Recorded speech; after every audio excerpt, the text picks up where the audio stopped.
This Delaware resident has put himself in a dicey situation. For now, we'll call him Whistleblower Wayne. The cops have a report that Wayne has purchased several firearms recently, and they're on his front step to make sure the guns are still in Wayne's possession. If Wayne makes a wrong move, he might end up in handcuffs. This is actual video from Wayne's own doorbell camera. Those are 2 ATF agents on his front stoop, along with a Delaware state trooper. Apparently the Gestapo, the gun inspectors, are making their rounds to verify who has guns and who does not. Look, verifying that you have it. You got 2 different purchases. If you have them, I'm out of here. This whole encounter is what narcotics detectives would call a knock and talk.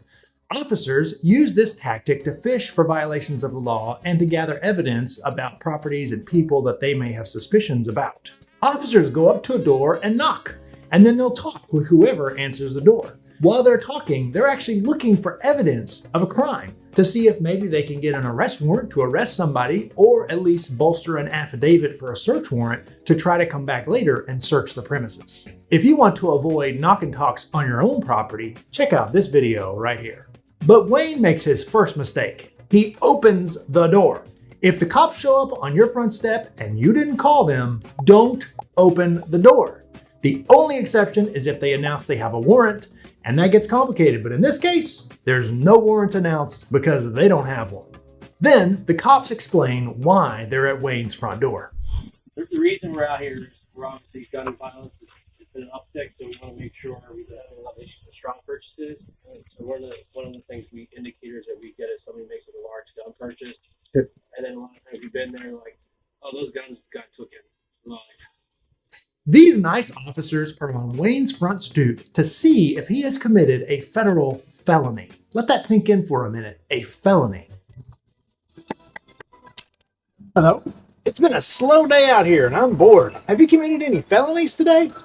Look, it's not illegal to not have your guns with you, but depending upon Wayne's story, these gun inspectors might determine that his answers to their questions give them enough probable cause to try to go apply for a search warrant to come back and search Wayne's entire house looking for these guns that he may not have there.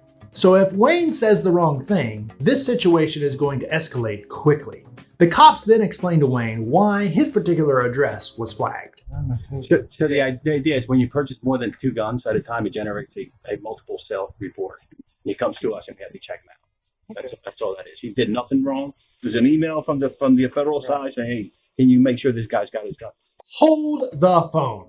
What part of the Second Amendment of the United States Constitution says anything about needing to make sure someone's got their own guns? A well-regulated militia being necessary to the security of a free state, the right of the people to keep and bear arms shall not be infringed. Shall not be infringed. That does not say make sure people have the guns that they claim to have bought. Nope. But Wayne, being a responsible and upright citizen, wants to cooperate. He knows he's done nothing wrong, and he's frankly probably a supporter of the police doing a tough job that's necessary for a free society. Unfortunately, the more he hesitates, the harder the gun inspectors continue to push. First, they try to make it seem like it's no big deal at all. If you can unload him and bring him out, or you can go out to your foyer here, check him out, fight serial number, and we're out of here. The cops assure Wayne that this is all routine. But as regular viewers of this channel know, the cops can and do lie to you. The cops also tried to assure Wayne that he has done nothing wrong. That's all that is. He did nothing wrong.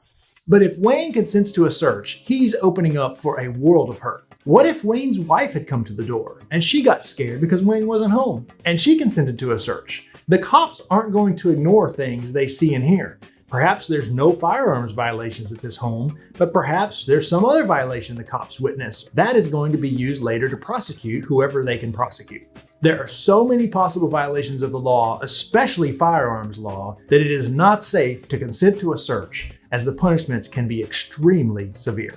So when Wayne continues to hesitate, the cops up the ante with a threat of a return trip.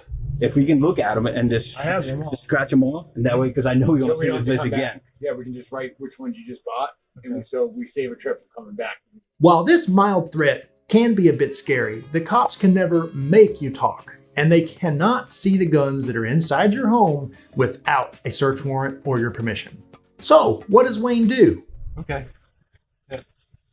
I'll go get them. Okay. Not that. If you make the mistake of opening the door, thinking maybe the police need your help to solve a crime in your neighborhood and you're trying to be a good citizen, but then things turn on you and they're wanting to inspect your property or come into your house, you can simply say, "Have a nice day," and close the door. And then you should call a good local criminal defense attorney, just in case the police do have some kind of evidence against you, or in case they do come back with a warrant. You need to be prepared. You don't have to be mean or rude to the cops, but you don't have to talk to them either. Fortunately, Wayne did not get into trouble, at least not yet. According to this story on The Truth About Guns, Wayne retrieved one rifle from his home. The agent looked at the serial number, checked it off his list, and said it wasn't necessary to see any more of the weapons. They apologized for the inconvenience, wished Wayne a good night, and left.